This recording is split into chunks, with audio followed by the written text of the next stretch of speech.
Yes, Donald Trump has been elected the 45th president of the United States, defeating Hillary Clinton in a stunning upset that reverberated around the world. Trump carried at least 279 Electoral College votes to Clinton's 218, although Trump appears to have narrowly lost the popular vote.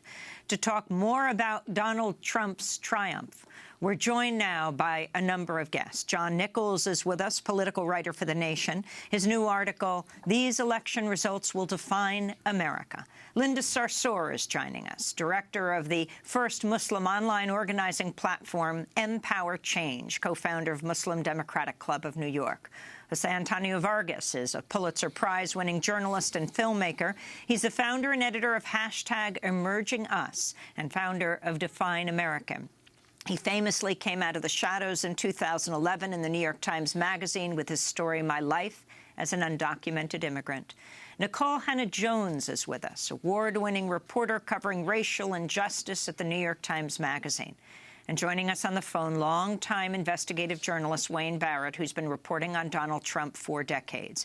His 1991 biography of Donald Trump was just republished in paperback with the title Trump, the Greatest Show on Earth, the Deals, the Downfall, the Reinvention. John Nichols, let's begin with you. Well, let me offer a minor corrective to one of the things you said. You said that Hillary Clinton is narrowly ahead in the popular vote.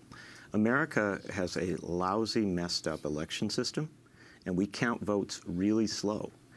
What will turn out to be the reality, because at least a third of the California vote is still uncounted, it looks to be when I look at those numbers, is that Hillary Clinton will actually beat Donald Trump by perhaps the largest margin that any loser beat a winner by in the popular vote. It will grow quite a bit. And I followed this in 2012.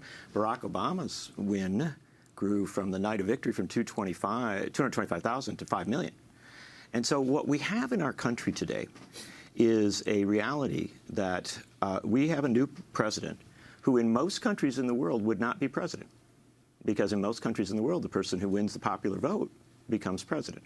We should begin with that, not to comfort ourselves overly much, but to recognize that we have had a result that is a product of an election system that is a mess and that was designed a very long time ago to produce results that didn't necessarily reflect the popular will.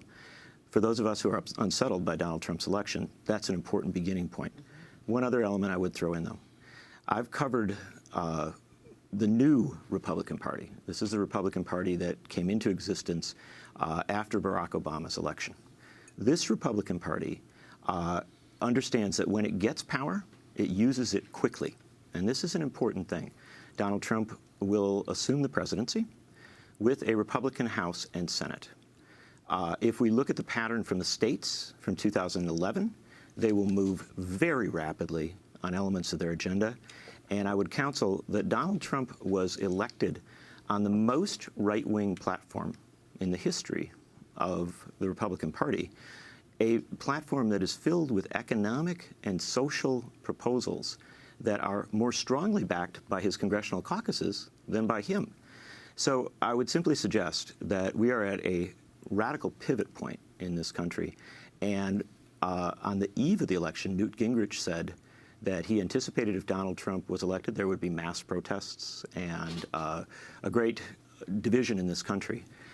I would suggest that that is very likely to be the case, and frankly very necessary, because we cannot say to a man who lost the popular vote that we accept your radical agenda.